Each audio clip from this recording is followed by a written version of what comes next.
জুবিন গাৰ্গৰ মৰণোত্তৰ প্ৰতিবেদনত কি তথ্য আছে, কিদৰে চাব পাৰিব প্ৰতিবেদন। জুবিন গাৰ্গৰ মৰণোত্তৰ প্ৰতিবেদনত কি তথ্য আছে, কিদৰে চাব পাৰিব প্ৰতিবেদন। মুখ্যমন্ত্ৰী হিমন্ত বিশ্ব শৰ্মাই কৰিছে ডাঙৰ ঘোষণা।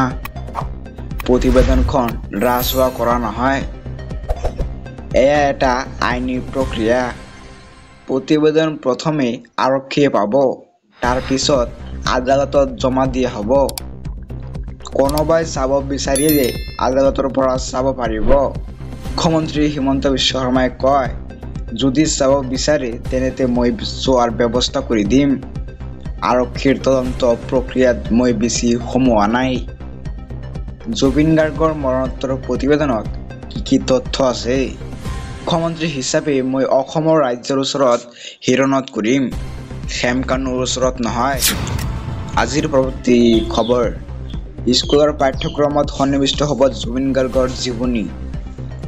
স্কুলৰ পাঠ্যক্ৰমত সন্নিৱিষ্ট হ'ব জুবিন গাৰ্গৰ জীৱনী।